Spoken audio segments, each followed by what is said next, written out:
नमो भगवते वासुदेवाय नमः। हरे कृष्णा।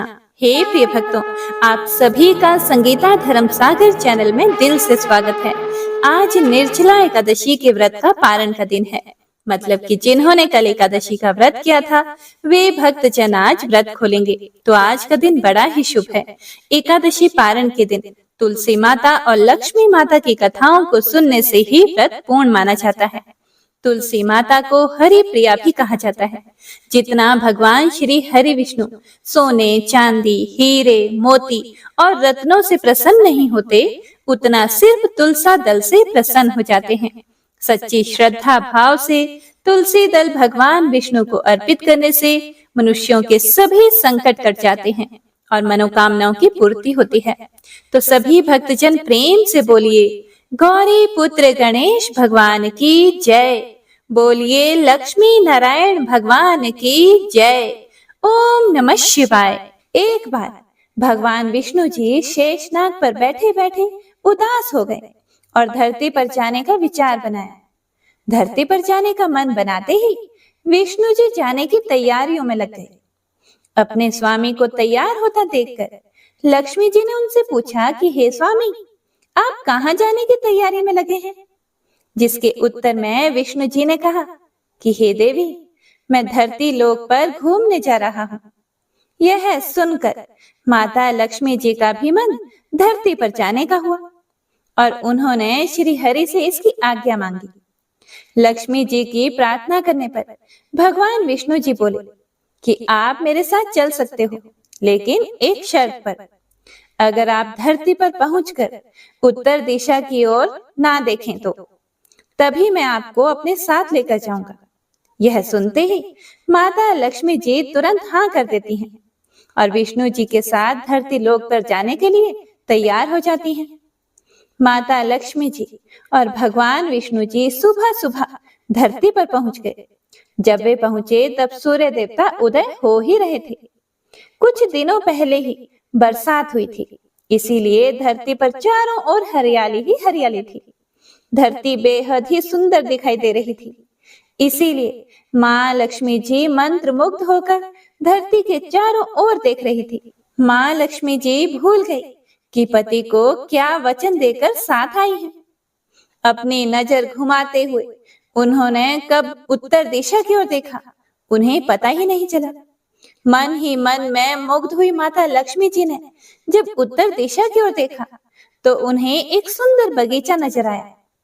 उस ओर से भीनी भीनी खुशबू आ रही थी। बगीचे में बहुत ही सुंदर सुंदर फूल खिले हुए थे। फूलों को देखते ही माँ लक्ष्मी बिना सोचे समझे उस खेत में चली गई और एक सुंदर सा फूल तोड़कर लाई। फूल तोड़ने के बाद जैसे ही माँ लक्ष्मी जी भगवान विष्णु के पास वापस लौट कर आई, तब भगवान विष्णु जी की आंखों में आंसू भरे थे। माँ लक्ष्मी जी के हाथ में फूल देखकर विष्णु जी बोले कि कभी भी किसी से बिना पूछे उसका कुछ भी नहीं लेना चाहिए, और साथ ही माँ लक्ष्मी जी को विष्णु जी को दिया हुआ वचन भी याद दिलाया। माँ लक्ष्मी जी को जब अपनी भूल का आभास हुआ तो उन्होंने भगवान के सामने इस भूल की क्षमा मांगी। विष्णु जी ने कहा कि आपने जो भूल की है उसकी सजा तो आपको अवश्य मिलेगी। जिस माली के खेत से आपने बिना पूछे फूल तोड़ा है, यह एक प्रकार की चोरी है। इसीलिए अब आप 3 वर्षों तक माली के घर नौकर बनकर रहो। उसके बाद मैं आपको वैकुंठ में वापस बुलाऊंगा।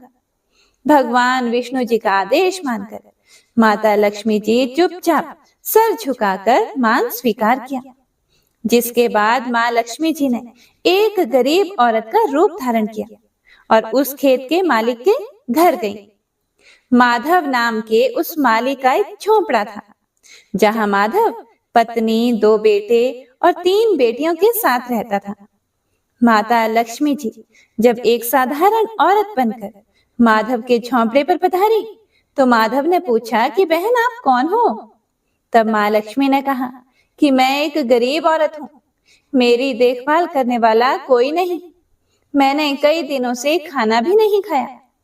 मुझे कोई भी काम दे दो, मैं तुम्हारे घर का काम किया करूंगी और इसके बदले में आप मुझे अपने घर के एक कोने में आसरा दे देना। माधव बहुत ही अच्छे दिल का मालिक था। उसे उन पर दया आ गई, लेकिन उसने कहा, बहन, मैं तो बहुत ही गरीब हूँ। मेरी कमाई से मेरे घर का खर्च काफी कठिनाई से चलता है।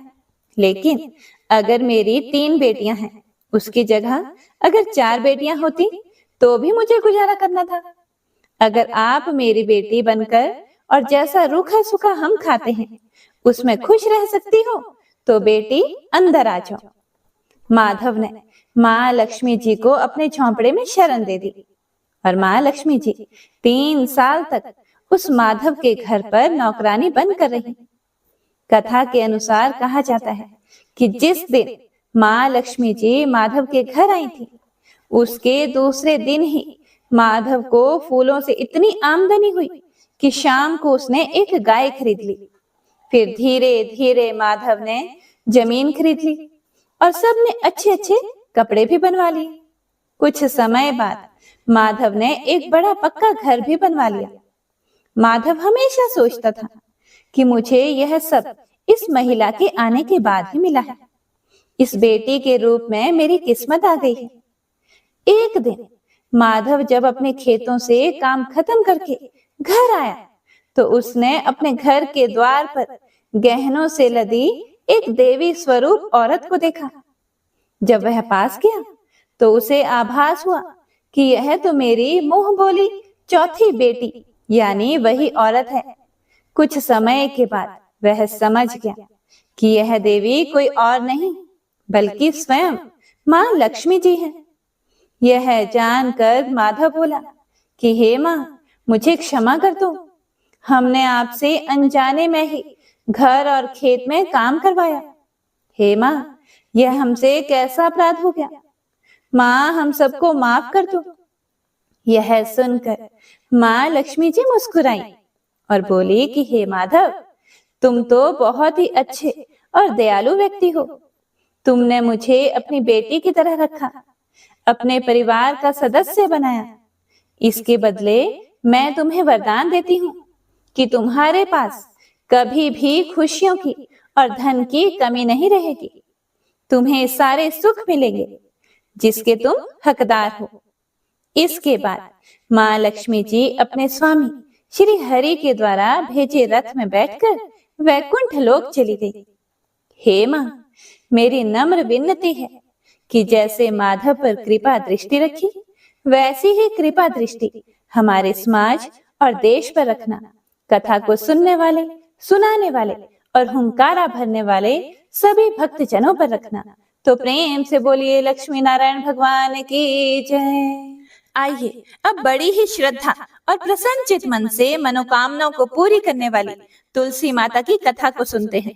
तुलसी माता की कथा को सुने बिना व्रत पूर्ण नहीं माना जाता। तो प्रेम से बोलिए तुलसी शालिग्राम की जय। एक बार एक गांव में एक बुजुर्ग महिला रहा करती थी। वह प्रतिदिन पूजा पाठ किया करती थी। वह रोज तुलसी माँ की पूजा करती थी और वह बुजुर्ग महिला रोज तुलसी माता से कहती, हे तुलसी माँ, तुम मुझे बहू दे, पीताम्बर की धोती दे, मीठा मीठा घास दे, वैकुंठ में वास दे, चटक की चाल दे, पटक की मौत दे, चंदन का काट दे, रानी का काज दे, दाल भात का भोजन दे, 11 की मौत दे और कृष्ण जी का कंधा दे। वह बुजुर्ग महिला हर महीने में तुलसी माता की रोज पूजा करती थी और उनके बिरले को रोज सींचती। तुलसी माता बुजुर्ग महिला की बात सुनकर धीरे धीरे सूखने लगी।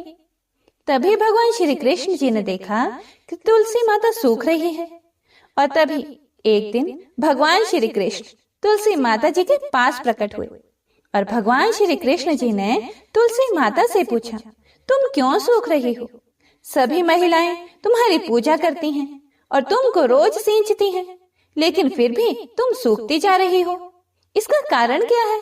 जिसके बाद तुलसी माता ने भगवान श्री कृष्ण जी से कहा कि हे प्रभु, एक बुजुर्ग महिला मेरे पास रोज आती है और रोज एक ही बात बोलती है कि हे तुलसी माता, सबकी दाता, मैं तेरा बिरला सींचती हूँ, तुम मुझे बहू दे, पीताम्बर की धोती दे, मीठा मीठा घास दे, वैकुंठ में वास दे, चटक की चाल दे, पटक की मौत दे, चंदन का काट दे, रानी सा राज दे, दाल भात का भोजन दे, 11 की मौत दे, और कृष्ण जी का कांधा दे। मैं उस बुजुर्ग महिला की सारी मनोकामनाएं पूरी कर सकती हूँ, लेकिन उसकी एक मनोकामना पूरी नहीं कर सकती। मैं कृष्ण जी का कंधा कहाँ से दूंगी? भगवान श्री कृष्ण जी तुलसी माता की यह बात सुनकर जोर जोर से हंसने लगे, और फिर भगवान श्री कृष्ण जी ने तुलसी माता जी से कहा कि तुम चिंता मत करो, जब वह बुजुर्ग महिला की मृत्यु होगी तब मौके पर मैं और आप ही कंधा दे देंगे। आप सुबह जब वह पूजा करने आए तब कह देना कि सब कुछ तुम्हें मिल जाएगा। कुछ दिनों बाद वह वृद्ध महिला ठोकर खाकर रास्ते में गिरकर मर गई। पूरे गांव के सभी लोग आए और उस महिला को सभी लोग धर्मात्मा मानते थे। उसको तुलसा जी की डोकरी कहते थे। उसके परिवार में कोई भी नहीं था, इसीलिए गांव वालों ने ही उसके अंतिम संस्कार करने की योजना बनाई और उसे नहलाकर जब वैकुंठी पर बैठाने के लिए उसे उठाने लगे तो उसका मृत शरीर इतना भारी हो गया था कि उसे कोई उठा नहीं पाया। यह सब देखकर वहां के सभी लोग तरह तरह की बातें करने लगे और कहने लगे कि यह इतना पूजा पाठ करती थी, हर समय माला फेरती थी, इसीलिए यह इतनी भारी हो गई है। वहीं पूरे गांव में चर्चा होने लगी कि डोकरी माई कोई भक्ति नहीं करती थी, यह छल कपट करती थी। हम जिसे धर्मात्मा समझते थे वह पापी है, जो कि किसी से भी नहीं उठ पा रही है। यह इसके कर्मों की सजा है। इधर भगवान ने सोचा कि मेरे भक्तों की निंदा हो रही है, इसीलिए भगवान ने बूढ़े ब्राह्मण का भेष धारण करके वहां पर आए और वहां पर जितने भी लोग इकट्ठे हुए थे उनसे पूछने लगे कि यहाँ पर इतनी भीड़ क्यों लगी है, जिससे लोग कहने लगे कि यह डोकरी माई मर गई है और पाप इतना था कि जिससे यह उठ ही नहीं पा रही है। सब उठा उठा कर थक गए। तब ब्राह्मण जी ने कहा कि मुझे एक बार डोकरी के कानों में कहने दो, फिर वह देखो कैसे उठती है। तो सभी लोगों ने कहा कि आप भी प्रयास करके देख लीजिए। तब भगवान ने उस वृद्ध महिला के कानों में कहा कि हे डोकरी माई, देखो मैं आ गया। और जो भी बुढ़िया माई पूजा करते समय शब्द कहती थी वह शब्द उसके कानों में कहने लगे, तू बिरला सींचे मेरा, मैं करूं निस्तारा तेरा। डोकरी माई बहू ले, बेटी ले, पोता ले, लड्डू ले, पीताम्बर की धोती ले, गहना ले, घी का घड़ा ले, मीठा मीठा खीर और पूड़ी ले, दाल भात का भोजन ले, धन दौलत ले, बेटा पोता को काम ले, तुलसी का पत्ता ले, मुंह में गंगा जल ले, 11 को दिन ले, श्री कृष्ण जी का कंधा ले। इतना सुनते ही डोकरी हल्की हो गई। भगवान ने बोला, आओ और उसको उठाओ। भगवान ने हाथ लगाया और डोकरी उठ गई। सबको बड़ा ही आश्चर्य हुआ। उसे खूब धूमधाम से ले जाया गया। भगवान उसे अपने कंधे पर ले गए। पूरे गांव में इसकी चर्चा होने लगी, जिससे उसको मुक्ति मिल गई और वह वैकुंठ में चली गई। सभी लोग देखते रह गए। सभी लोगों ने देखा कि शमशान घाट तक तो ब्राह्मण साथ ही आया था, लेकिन अब वह दिखाई नहीं दे रहा है। इससे लोगों को समझ में आ गया कि वह और कोई नहीं, स्वयं भगवान ही बूढ़े ब्राह्मण के रूप में आए थे। तो बोलिए श्री राधा कृष्ण भगवान की जय, बोलिए श्री तुलसी शालिग्राम जी की जय। आइए अब तुलसी माता की दूसरी कथा को सुनते हैं। इस कथा को सुनने से एकादशी के व्रत का संपूर्ण फल मिल जाता है। तो आइए प्रसन्न चित मन से इस कथा को सुनते हैं। कथा के अनुसार एक कुटुंब में ननंद तथा भाभी साथ में रहते थे। ननंद का विवाह अभी नहीं हुआ था। वह तुलसी के पौधे की बहुत सेवा किया करती थी, लेकिन उसकी भाभी को यह सब कुछ बिल्कुल भी पसंद नहीं था। जब कभी भी उसकी भाभी को अत्यधिक गुस्सा आता तब वह उसे ताना देते हुए कहती कि जब तुम्हारा विवाह होगा तो मैं तुलसी ही बारातियों को खाने को दूंगी और तुम्हारे दहेज में भी तुलसी ही दूंगी। कुछ समय बीत जाने पर ननंद का विवाह पक्का हुआ। विवाह के दिन भाभी ने अपने कहे अनुसार, मतलब जैसा कि वह हमेशा बोला करती थी कि तुम्हारे विवाह में बारातियों को तुलसी ही खाने को दूंगी और दहेज में भी तुलसी ही दूंगी, तो भाभी ने बारातियों के सामने तुलसी का गमला फोड़ दिया और बारातियों को उसे खाने के लिए कहा। तुलसी माता की कृपा से वह फूटा हुआ गमला अनेकों स्वादिष्ट पकवानों में बदल गया। भाभी ने गहनों के नाम पर तुलसी की मंजरी से बने हुए गहने पहना दिए और वे भी सुंदर सोने जवाहरात में बदल गए। भाभी ने वस्त्रों के स्थान पर तुलसी का जनेऊ रख दिया और वह रेशमी तथा सुंदर वस्त्रों में बदल गया।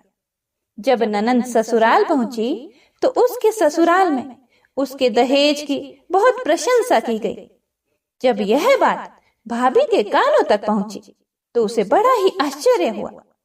उसे अब तुलसी माता की पूजा का महत्व समझ में आया। भाभी की एक लड़की थी। वह अपनी लड़की से कहने लगी कि तुम भी तुलसी की सेवा किया करो, तुम्हें भी बुआ की तरह फल मिलेगा। वह जबरदस्ती अपनी बेटी से तुलसी माता की सेवा करने को कहती, लेकिन लड़की का मन तुलसी सेवा में नहीं लगता था। लड़की के बड़े होने पर उसके विवाह का समय आ गया। तब भाभी सोचती है कि जैसा व्यवहार मैंने अपनी ननंद के साथ किया था वैसा ही मैं अपनी लड़की के साथ भी करती हूँ, तो यह भी गहनों से लद जाएगी और बारातियों को खाने में पकवान मिलेंगे। ससुराल में इसे भी बहुत इज्जत मिलेगी। यह सोचकर वह बारातियों के सामने तुलसी का गमला फोड़ देती है, लेकिन इस बार गमले की मिट्टी मिट्टी ही रही, मंजरी तथा पत्ते भी अपने रूप में ही रहे, जनेऊ भी अपना रूप नहीं बदलता है। सभी लोगों तथा बारातियों द्वारा भाभी की बुराई की जाती है। लड़की के ससुराल वाले भी लड़की की बुराई करते हैं। भाभी कभी भी ननंद को घर नहीं बुलाती थी। भाई को बहन की याद आती है, तो भाई ने सोचा बहुत समय हो गया, मैं बहन से मिल कर आता हूँ। उसने अपनी पत्नी से कहा और कुछ उपहार बहन के पास ले जाने की बात कही। भाभी ने थैले में ज्वार भर कर दे दिया और कहा और कुछ नहीं है, तुम यही ले जाओ। वह दुखी मन से बहन के पास चल पड़ा। वह सारे रास्ते सोचता रहा कि कोई भाई अपनी बहन के घर ज्वार कैसे ले जा सकता है। यह सोचकर वह एक गौशाला के पास रुका और ज्वार का थैला गाय के सामने पलट दिया। तभी गाय पालने वाले ने कहा कि आप गाय के सामने हीरे मोती तथा सोना क्यों डाल रहे हो। यह देखकर भाई को बड़ा ही आश्चर्य हुआ और उसने सभी हीरे मोती तथा सोना वापस अपने थैले में रख लिया। भाई ने सारी बात अपनी बहन को बताई और बड़ी खुशी खुशी उसने सारे हीरे मोती और जेवर अपनी बहन को दिए। दोनों भाई बहन एक दूसरे को देखकर अत्यंत प्रसन्न हुए। जैसी कृपा माता तुलसी ने ननंद पर की, ऐसी ही कृपा सभी पर करना। बोलिए श्री तुलसी माता शालिग्राम भगवान की जय। बोलिए श्री लक्ष्मी नारायण भगवान की जय। आइए अब तुलसी जी की तीसरी कथा को सुनते हैं। इस कथा को पूरा सुनने से सभी मनोकामनाएं पूर्ण हो जाती हैं। सावर्णी मुनि की पुत्री तुलसी अपूर्व सुंदरी थी। उनकी इच्छा थी कि उनका विवाह भगवान नारायण के साथ हो। इसके लिए उन्होंने नारायण पर्वत की घाटी में स्थित बद्री वन में घोर तपस्या की। दीर्घ काल तक तपस्या के उपरांत ब्रह्मा जी ने प्रसन्न होकर दर्शन दिए और वर मांगने को कहा। तुलसी जी ने कहा, हे सृष्टिकर्ता, हे ब्रह्मदेव, आप अंतर्यामी हैं, सबके मन की बात जानते हैं। फिर भी मैं अपनी इच्छा आपसे बताती हूँ। मैं चाहती हूँ कि भगवान श्री नारायण मुझे पति रूप में मिले। ब्रह्मा जी ने कहा, तुम्हारा अभीष्ट तुम्हें अवश्य मिलेगा। अपने पूर्व जन्म में किसी अपराध के कारण तुम्हें श्राप मिला है, इसी प्रकार भगवान श्री नारायण के एक पार्षद को भी दानव कुल में जन्म लेने का श्राप मिला है। दानव कुल में जन्म लेने के बाद भी उसमें नारायण का अंश विद्यमान रहेगा। इसीलिए इस जन्म में पूर्व जन्म के पाप के शमन के लिए संपूर्ण नारायण तो नहीं मिलेंगे, लेकिन नारायण के अंश से युक्त दानव कुल में जन्मे उस शापग्रस्त पार्षद से तुम्हारा विवाह होगा।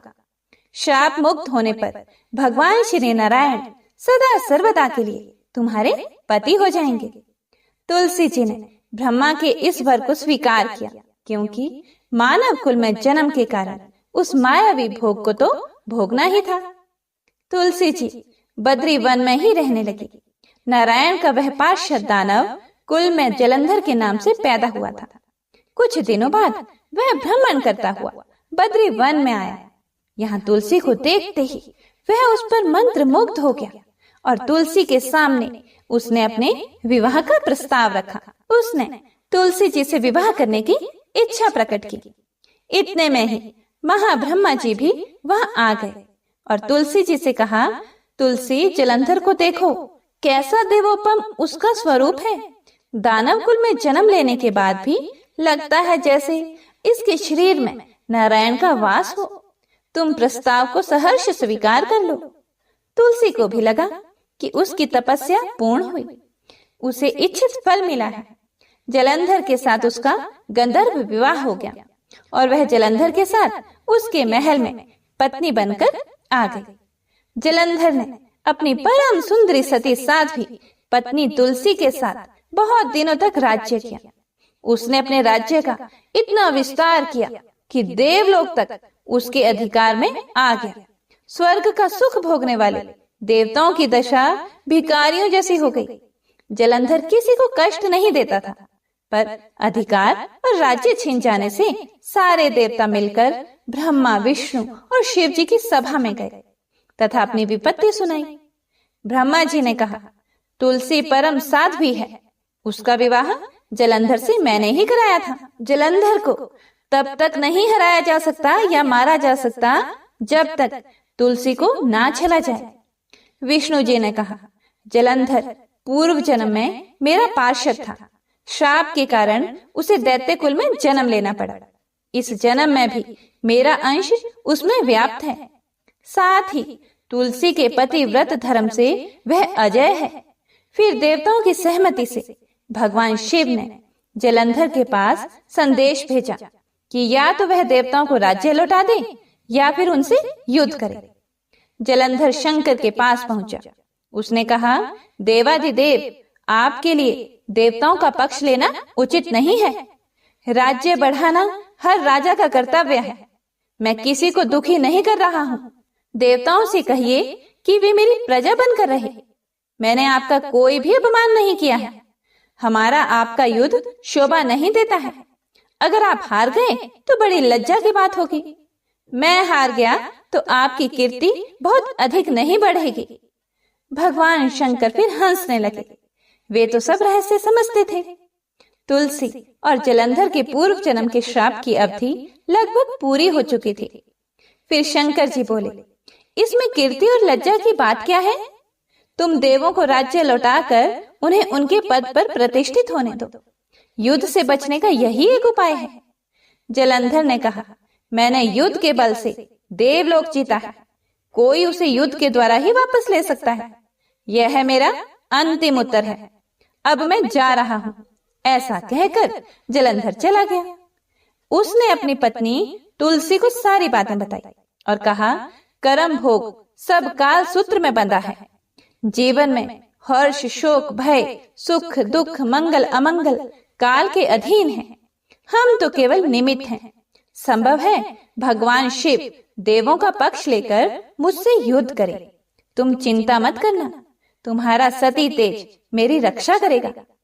दूसरे दिन भगवान शंकर के नेतृत्व में देवताओं ने युद्ध छेड़ दिया। जलंधर ने भीषण बाणों की वर्षा कर उनका वेग रोका। उसके प्रहार से देवता डगमगाने लगे। उसने दानवी शक्ति का प्रयोग करके मायावी युद्ध आरंभ किया। युद्ध स्थल पर वह किसी को भी दिखाई नहीं देता था, पर उसके अस्त्र शस्त्र प्रहार कर देवों को घायल कर रहे थे। देवगण अपने अस्त्र चलाएं तो किस पर चलाएं, क्योंकि कोई शत्रु सामने था ही नहीं। कई दिनों तक इस तरह भयंकर युद्ध चला। जलंधर पराजित नहीं हुआ।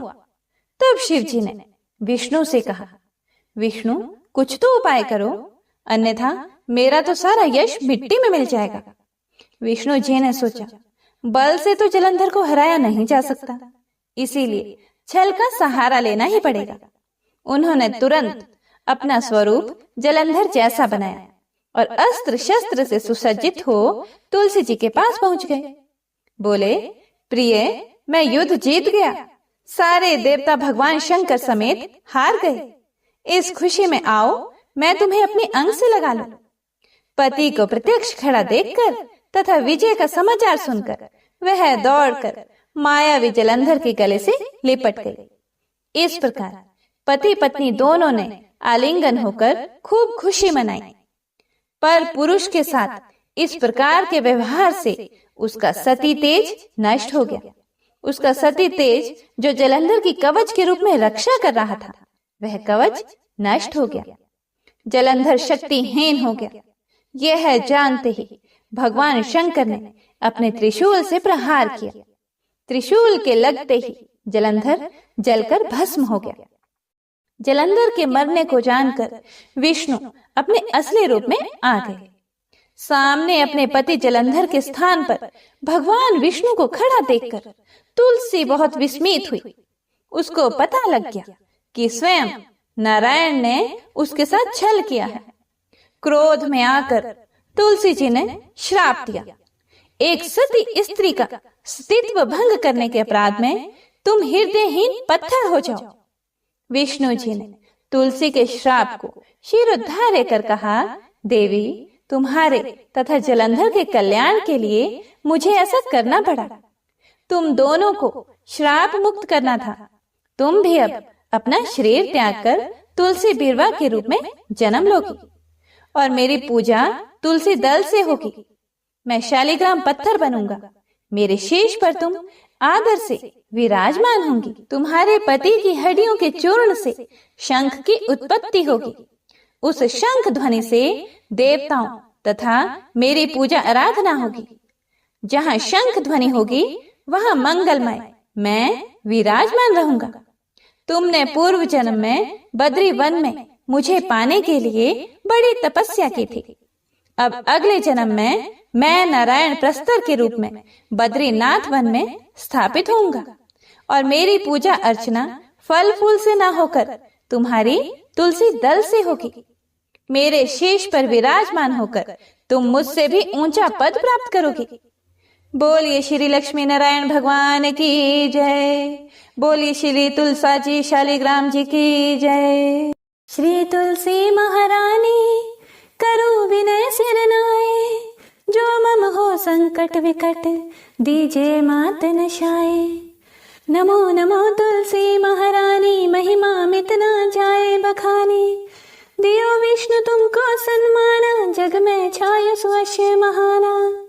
विष्णु प्रिया जय जयति भवानी, तिहु लोक की हो सुख खानी। भगवत पूजा कर जो कोई, बिना तुम्हारे सफल न होई। जिन घर तब नहीं होए निवासा, उस पर करी विष्णु नहीं बासा। करे सदा जो तब नित सुमिरन, ते ही के काज होए सब पूरन। कार्तिक मास महात्म तुम्हारा, ताको जानत सब संसारा। तब पूजन जो करे कुंवारी, पावे सुंदर वर सुकुमारी। करे जो पूजन नित्य प्रति नारी, सुख संपत्ति से होए सुखारी। वृद्धा नारी करे जो पूजन, मिले भक्ति होवे पुलकित मन। श्रद्धा से पूजे जो कोई, भवनिधि से तर जावे सोई। कथा भागवत यज्ञ करावे, तुम बिन नहीं सफलता पावे। छायो तब प्रताप जग भारी, ध्यावत तुम ही सकल चित धारी। तुम ही मात यंत्रन तंत्रन में, सकल काज सिद्धि होवे क्षण में। औषधि रूप आप हो माता, सब जग में तव यश विख्याता। देव ऋषि मुनियो तपधारी, करत सदा तव जय जयकारी। वेद पुरातन तव यश गाया, महिमा गम पार नहीं पाया। नमो नमो जय जय सुख करनी, नमो नमो जय दुख निवारणी, नमो नमो सुख संपत्ति देनी, नमो नमो अघ काटन छेनी, नमो नमो भक्तन दुख हरनी, नमो नमो दुष्टन मद छेनी, नमो नमो भव पार उतारनी, नमो नमो परलोक सुधारनी, नमो नमो निज भक्त उबारनी, नमो नमो जन काज संवारनी, नमो नमो जय कुमति निशावनी, नमो नमो सब सुख उपजावनी, जयति जयति जय तुलसी माई, ध्याऊं तुमको शीश नवाई, निज जन जानी मोहि अपनाओ, बिगड़े कारज आप बनाओ, करूं विनय में मात तुम्हारी, पूर्ण आशा करहूं हमारी, शरण चरण कर जोर मनाऊं, निश दिन तेरे ही गुण गाऊं, करहूं माता बमो पर दाया, निर्मल होए सकल मम काया, मांगू मात ये बर दीजे, सकल मनोरथ पूर्ण कीजे,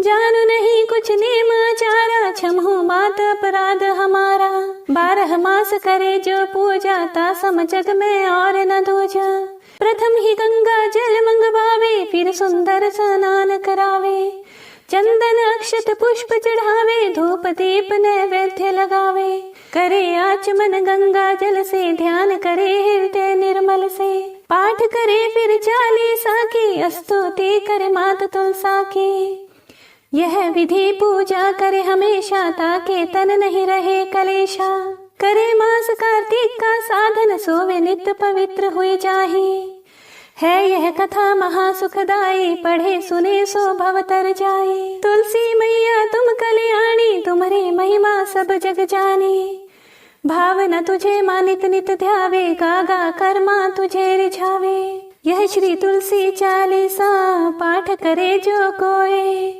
गोविंद सो फल पावही, जो मन इच्छा होए। तुलसी चालीसा संपूर्ण। उम्मीद करती हूँ आपको वीडियो अच्छी लगी होगी।